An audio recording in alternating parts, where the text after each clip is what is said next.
Quel est le constat à faire sur la rareté du carburant malgré les prix inchangés à la pompe dans la ville-province de Kinshasa?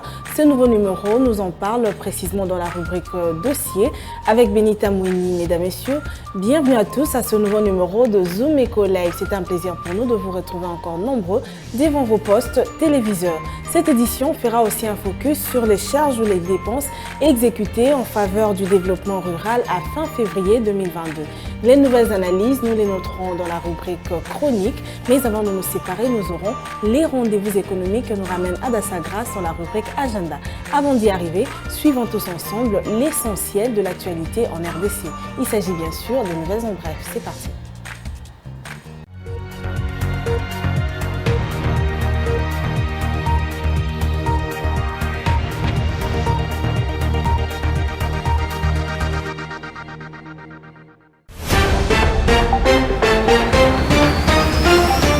Commençons ce Nouvelles en bref avec cette information. Les opérateurs pétroliers de la République démocratique du Congo, en l'occurrence les sociétés pétrolières CEP Congo, Sonaïdroc, Kobil, Total, Engen, ainsi que d'autres entreprises commerciales intervenant dans les secteurs, rassurent qu'il n'y a pas de pénurie des produits pétroliers dans le pays.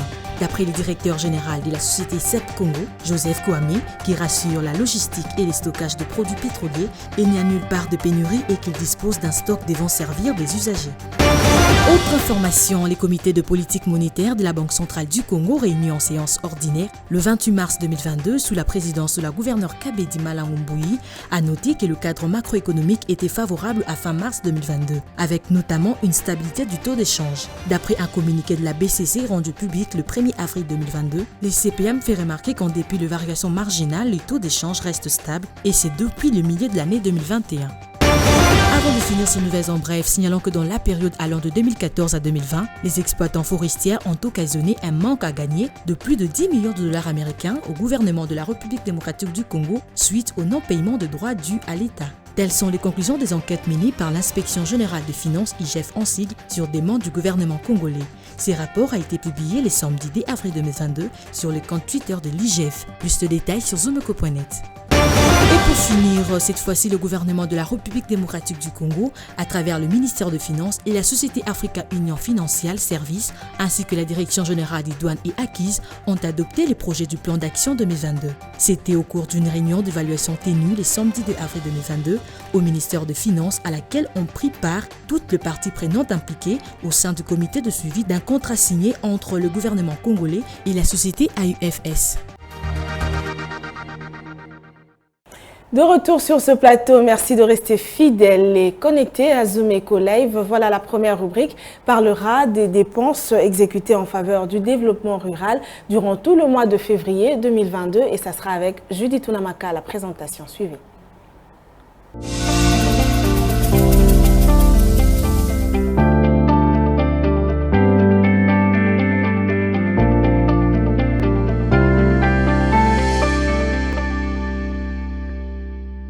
C'est une nouvelle semaine qui s'annonce et nous la commençons avec vous comme première intervenante, Judith Tunamaka, bienvenue. Merci Piombo. Et pour commencer déjà, quelle est l'actualisation du taux du jour? Voilà, à propos du barème de change dans la ville-province de Kinshasa, retenons qu'à l'officiel, le taux est à 2000 francs congolais pour 1 dollar américain, un franc CFA vaut 3,40 centimes et 1 euro salienne à 2233 francs congolais. Dans la catégorie marché parallèle, nous avons pointé aujourd'hui la commune de Matete. Dans cette circonscription, 1 dollar salienne à 2015 francs congolais, un franc CFA revient à 3,42 centimes et 1 euro se monnaie à 2283 francs congolais. Voilà, pour ce nouveau numéro, nous allons nous atteler spécifiquement sur les dépenses qui ont été exécutées en faveur du développement rural à fin février 2022. Mais avant d'y arriver, on aimerait revenir pendant la même période, mais l'année dernière, combien a été exécuté de la part du gouvernement pour ce secteur? Tout d'abord, commençons par définir le développement rural qui vise à augmenter la production agricole afin de sécuriser l'approvisionnement alimentaire tant au niveau rural que local et à favoriser le développement économique des communautés rurales en vue de les renforcer et d'améliorer les conditions d'existence de leurs membres. Et pour répondre à votre question, le gouvernement congolais a décaissé en faveur du développement rural un montant total de 2,5 milliards de francs congolais, soit un montant représentant 1,2 million de dollars américains. Et pendant que les prévisions linéaires étaient chiffrées à 37,5 milliards de francs congolais, soit 18,7 millions de dollars américains, et le taux de réalisation a été pour cette période de 6,6% en faveur du développement rural à fin février 2021. Avant de nous séparer, faisons une petite étude comparative entre fin février 2021 et 2022. Y a-t-il des variations entre les deux périodes ou y aurait-il une hausse ou un régressement au titre de développement rural? À noter, bien sûr. Commençons d'abord par vous parler du montant décaissé par le gouvernement en faveur de ce secteur pour cette année 2022 à fin février. Et le gouvernement congolais a transféré un montant total de 3,1 milliards de francs congolais, soit 1,5 million de dollars américains. Et les prévisions linéaires ont été évaluées à 106,9 milliards de francs congolais, soit 53,4 millions de dollars américains. Un taux de réalisation a été de 2,8%. Et en revenant sur votre question de départ, pour faire une petite comparaison, l'on constate que les dépenses exécutées à fin février 2021, qui s'étaient chiffrées à 2,5 milliards de francs congolais, sont inférieures par rapport à celles réalisées en 2022 à la même période. Comme pour dire qu'il se dégage une augmentation de 0,6 milliards de francs congolais. Merci à vous pour toutes ces précisions. C'était un plaisir de vous avoir reçu, Namaka. Merci à vous, Judith Piombo.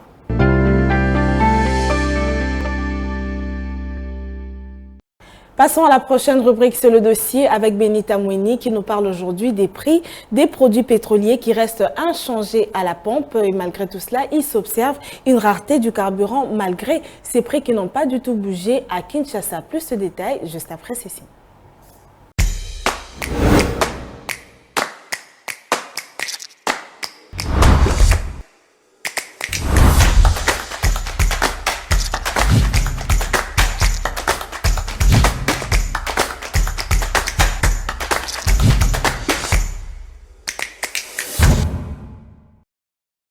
Nous allons revenir une fois encore sur ce dossier autour des produits pétroliers en RDC, particulièrement dans la ville-province de Kinshasa. Et cette fois-ci, ça sera avec vous, Benita. Bienvenue. Merci, Piombo. Alors, c'est depuis le week-end déjà qui s'observe cette rareté accrue des produits pétroliers un peu partout dans la ville-province de Kinshasa et avec une rumeur faisant état d'une hausse probable du prix du carburant à partir de ce lundi. Alors, vous qui vous êtes rendu sur les terrains, dites-nous qu'est-ce qui s'observe réellement. C'est une matinée perturbée pour les usagers des transports en commun. C'est lundi 4 avril 2022 à Kinshasa, capitale de la République démocratique du Congo.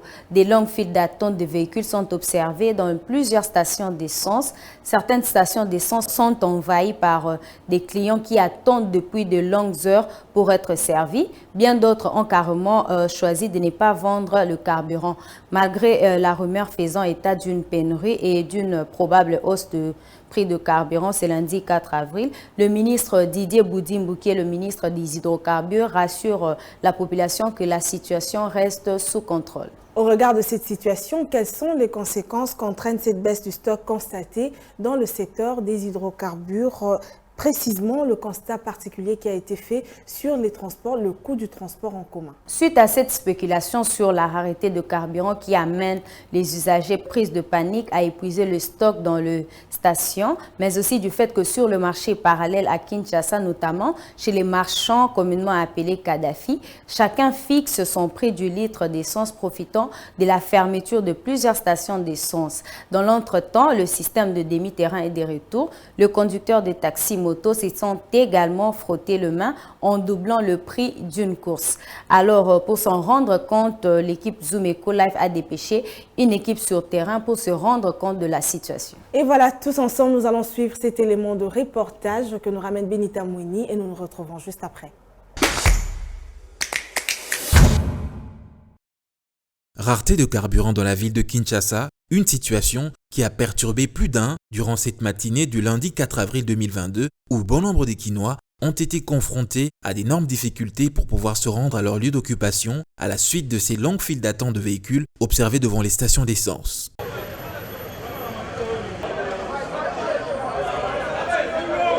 Pour certains conducteurs, cette rareté est due à l'insuffisance de stock de carburant dans les réserves de certaines sociétés de distribution d'essence. Hier soir, j'ai tenté d'avoir du carburant, je n'ai pas pu. Je suis allé à la maison croyant que très tôt le matin, je pouvais m'approvisionner.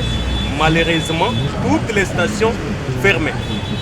Alors, j'arrive au bureau, voilà, j'ai quitté le bureau pour venir m'approvisionner. Et ça fait 3 heures depuis que je suis ici. Donc c'est vraiment difficile et c'est drôle. On n'a pas augmenté les prix, mais ce qui gêne, c'est cet embouteillage et le retard. Le ministre, je viens de le suivre sur Top Congo. Ce que je lui demanderai, c'est de ne pas faire de bruit. Nous avons besoin du travail. Donc qu'il fasse un effort que CEP Congo ou l'EDIA approvisionne les stations pour que nous puissions nous approvisionner. Au lieu de tromper que non, il n'y a pas... Non. Il doit qu'il vienne, qu'il voie comment nous souffrons. Carburé Zate. Depuis Tongo, tout ça qui carburé Zate. Aussi aux 5 heures du temps, depuis Tongo, carburé Zate. Le ministre Robert, on a réserve à 2 mois. Pas même 2 mois pour qu'il ait un résultat. Pour d'autres, ceci est une conséquence directe qui émane de la guerre qui oppose la Russie à l'Ukraine. Mais si la station aussi c'est mon ami matériel la station tu vas total ba kobili nde ba carburant na ezali eza problème ya guerre ya Russie wana na Ukraine to ebite soki stock ngo za gouvernement ici les nous souhaite ne réunion to ebina nte gouvernement pour la solution parce que ce carburant za te to za difficulté makambo ebele au moins automatiquement bio ko mata susu manque ya transport réunion ko la batu donc gouvernement ko la biso mo solution ezala bien mis o esanga to ka Ukraine ndan Russie to esanga Poutine pardon. Bana to komaka depuis 8 heures, carburant to za carburant. Réserve ça, mais réserve to bate on se commissionner. On commis ça t'a tout traité. Cette perturbation a également impacté le transport en commun où certains usagers se plaignent des taximens qui ont profité de cette situation pour augmenter le coût du trajet du transport en commun.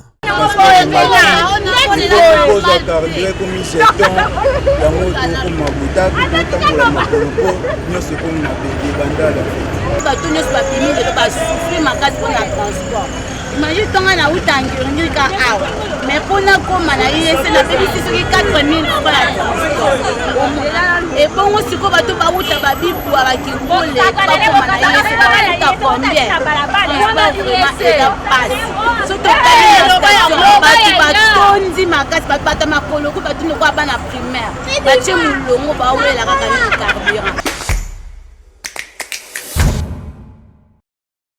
Nous revoilà sur ce plateau, nous venons de suivre ce reportage et on sait voir que c'est une situation qui handicape quand même la population quinoise. Et au regard de cela, quelles sont les dispositions prises par le gouvernement, plus particulièrement par le ministre des Hydrocarbures pour assurer le ravitaillement des différentes stations-service dans la ville de Kinshasa? Par rapport aux dispositions prises, le ministre des Hydrocarbures a tenu une réunion d'urgence avec les sociétés pétrolières ainsi que d'autres entreprises commerciales œuvrant dans le secteur des hydrocarbures. C'est ainsi que le directeur général de CEP Congo s'est exprimé pour rassurer la population de l'approvisionnement régulier. Voilà un autre élément pour vous, pour éclaircir encore plus les propos et on va se séparer juste après. Je confirme, il n'y a pas de pénurie, en tout cas pas aujourd'hui, parce que nous avons suffisamment de produits pour livrer le marché. Donc il n'y a pas d'inquiétude. Ce qui s'est passé, c'est qu'à un moment donné, les stocks étaient très bas et nous n'avions pas de visibilité. Et donc, apparemment, l'information a circulé. Il y a eu un peu de panique en ville. Et donc, les clients se sont précipités sur les points de vente. Il y en a qui ont fait du stock et donc ça a tari les stocks dans les stations. Mais ce problème-là, il est un peu dépassé. Et voilà, merci à vous Benita pour ce dossier. C'était un plaisir de vous avoir reçu sur ce plateau. Merci Piombo.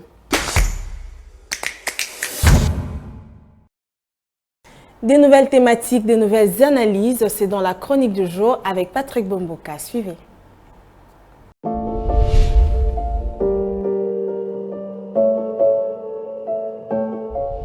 Bonjour. Après le rebond économique en 2021 avec une croissance du PIB estimée à 5,7%, les perspectives pour 2022 restent favorables, quand bien même il faudrait surveiller certains facteurs de risque à la baisse.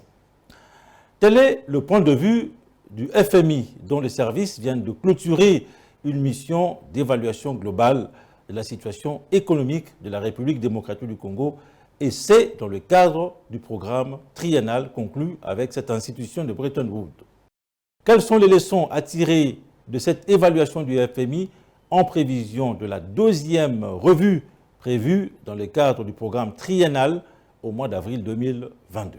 Concernant l'année 2021, comme l'indique le Fonds monétaire international, les données préliminaires confirment le rebond économique en 2021 avec une croissance du produit intérieur brut PIB d'autour de 5,7%, une croissance soutenue par les secteurs miniers et celui des services.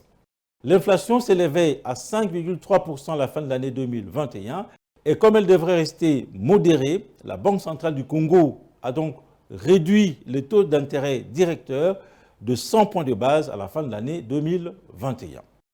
Des estimations préliminaires, en croire la mission du Fonds monétaire international, suggèrent que le déficit du compte courant s'est réduit de 1% du PIB en 2021 contre 2,2% du PIB en 2020. Et cela grâce aux exportations minières qui sont de plus en plus en hausse. Ces évolutions extérieures favorables et l'allocation des DTS fin août 2021 ont donc permis d'augmenter significativement le niveau des réserves internationales brutes. D'après les observations du Fonds monétaire international, le solde budgétaire global s'est amélioré en 2021 en raison justement de la hausse de recettes et d'investissements publics inférieurs aux prévisions. Si les perspectives économiques pour 2022 restent favorables, quels peuvent être les risques à la baisse pour l'exercice budgétaire en cours? Eh bien, pour le Fonds monétaire international, les risques à la baisse ont fortement augmenté et appellent donc à accumuler des réserves et à maintenir des politiques macroéconomiques prudentes pour renforcer la résilience aux chocs externes. Au nombre de ces risques, il y a donc lieu de noter la hausse du prix des carburants qui réduit l'espace budgétaire pour les dépenses sociales en termes d'infrastructures de base. Pour l'équipe du Fonds monétaire international qui vient d'achever sa mission en République démocratique du Congo, le gouvernement de Kinshasa devrait veiller à la transparence de la fixation des prix des carburants et aussi surveiller de près l'impact de la subvention sur le budget. Il convient de signaler que le budget 2022 prévoit une augmentation des dépenses et d'investissements publics, en partie financés par l'allocation des DTS dans le cadre du programme triennal conclu avec le Fonds monétaire international.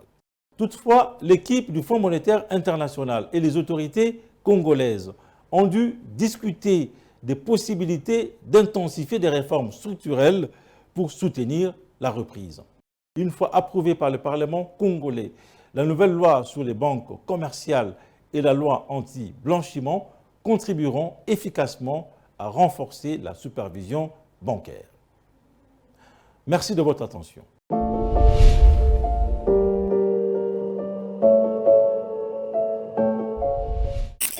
Suivez-moi tout le jour à travers Zoom Wednesday sur Zoom Eco Live. Abonnez-vous sur notre chaîne YouTube. Zoom Eco Live, la référence de l'actualité économique en RDC. Pour vous aujourd'hui, dans ce nouveau numéro de Zoom Eco Live, Naomi Kandé vous rapporte les prix des différentes sortes d'ordinateurs. Il s'agit des ordinateurs fixes et portables. C'est dans Zoom Wednesday. C'est parti.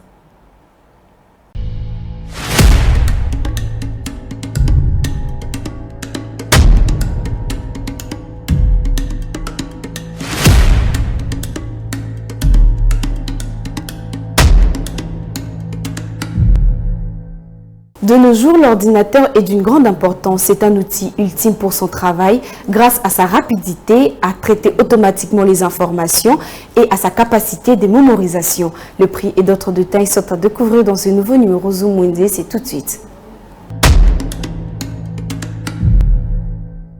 Pour notre marché d'aujourd'hui, un ordinateur portable Dell i7 de la 6e génération coûte 525 $.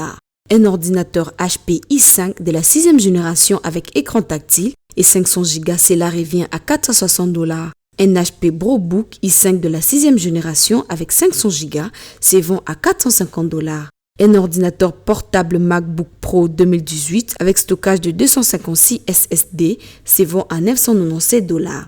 Un HP Elite i7 avec écran tactile et 8 GB revient à $780. Un ordinateur HP i8 de la 6e génération est vendu à $650. Pour ceux qui préfèrent utiliser la marque Lenovo, i7 de la 8e génération coûte $680. Un HP Spectre 13 i7 de la 8e génération se vend à $800. Un ordinateur portable Dell i3 se vend à $260. Pour les utilisateurs de Samsung, un ordinateur i5 de la 5e génération revient à $370. Un HP ProBook i5 est fixé à $270. Un ordinateur i5 de la 6e génération est vendu à $440. Pour les ordinateurs fixes, un ordinateur Mac avec écran 24 pouces, espace de stockage 320 revient à $250. Un ordinateur portable Lenovo avec écran fixe 24 pouces LED est vendu à $350. On se dit au revoir sur Zoom Wendy. Rendez-vous à très vite et restez connectés sur Zoom Eco Live.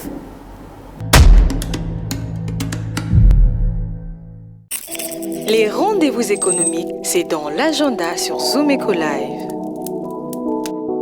Abonnez-vous sur notre chaîne YouTube.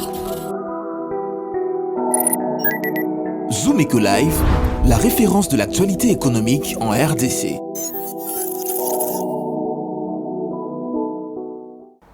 Quels sont les rendez-vous économiques de la République démocratique du Congo que nous devons noter pour ce nouveau numéro de Zoom Eco Live? Adassa Grace nous en parle avec plus de précision. C'est l'agenda du jour.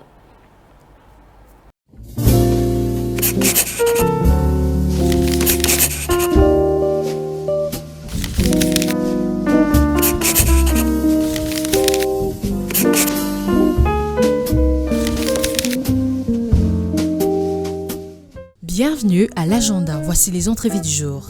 La formation en gestion de projet et Amas Projet a débuté ce lundi 4 avril pour se clôturer le 16 avril prochain, de 17h à 19h30 à Kinshasa. Un autre événement, il s'agit du village des innovations technologiques qui se tiendra à Kinshasa, le samedi 9 avril prochain de 9h à 18h. Signalons cette fois-ci que FOPAC Asbel organise un programme de formation aux métiers d'agripreneur. Souhaiterez-vous apprendre sur ces métiers? Prenez donc rendez-vous du 11 au 17 avril prochain dans la province de Bandundu en RDC, précisément dans la ville de Kikwit. Et pour finir, Andine Sarlu organise 3 formations en avril, notamment une formation en assistant administratif et ressources humaines qui débutera du 18 jusqu'au 22 avril prochain, de 17h à 18h et $80 et les frais de participation. Deuxièmement, le 23 avril, Andine Sarlu poursuivra avec un séminaire sur les techniques d'embauche et recherche d'emploi, de 10h à 15h, avec $25 comme frais de participation. Et du 25 au 30 avril prochain, ce programme va se clôturer avec une nouvelle session sur la gestion stratégique de PME. $100 est fixé comme frais de participation, de 16h à 19h30. Ces 3 rendez-vous se dérouleront à Kinshasa, au numéro 130B, immeuble Elembo, boulevard du 30 juin, dans la commune de Lagombe. Merci de nous avoir suivis. Au revoir. Ils sont débrouillards et ils nous parlent de leur activité commerciale dans les moindres détails de leur organisation. C'est dans la rubrique article 15. Suivons tous ensemble ce partage d'expérience et retrouvons-nous juste après. Débrouillard jamais, jamais, jamais. Débrouillard jamais, jamais, jamais. Débrouillard jamais.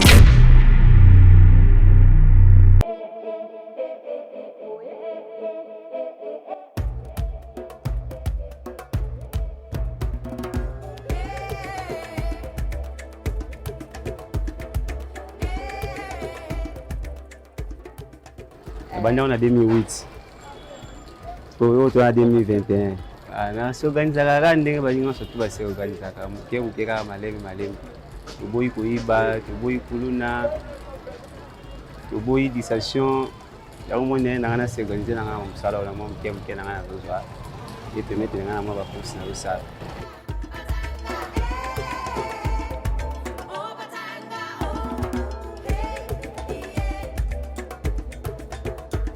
Sur la journée, 30 000, 25 000, on a gagné la journée. Sauf que bien 35 000. Le problème, c'est que problème bamisala baoutillage.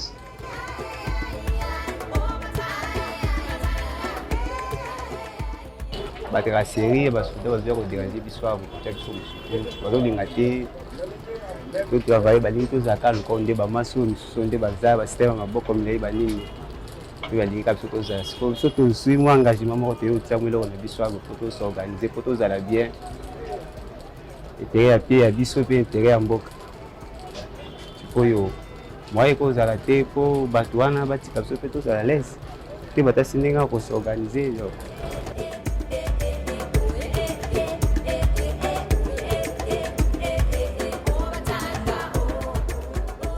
Bon, message on a lancé na gouvernement aluka solution pour na biso ba technicien à Congo aluka solution moi si kamoro boye pour protéger pour tous à bien to sunga pe gouvernement pas aider biso so gouvernement tiki biso bongo eza na ma problème to nyoka ma biso ba congolais to kemba makasi nyoka malonga tuzali.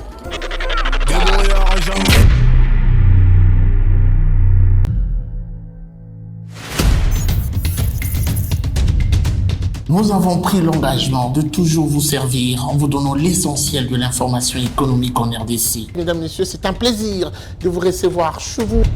Le gouvernement congolais dirigé par le Premier ministre Jean-Michel Sama Lukonde n'est jure que par la réduction du train de vie des institutions. Merci à vous, Judith Piombo, pour ce dossier. Merci, Unamaka. Désormais, suivez-nous à 19h30 sur la RTNC du lundi au vendredi avec le même plaisir. Zoom Eco Live, la référence de l'actualité économique en RDC. C'est par ici que se clôture ce nouveau numéro de Zoom Eco Live. C'était un plaisir de passer ce temps à vos côtés autour de l'économie en RDC. D'ici là, portez-vous bien et retrouvons-nous prochainement avec le même plaisir. Au revoir.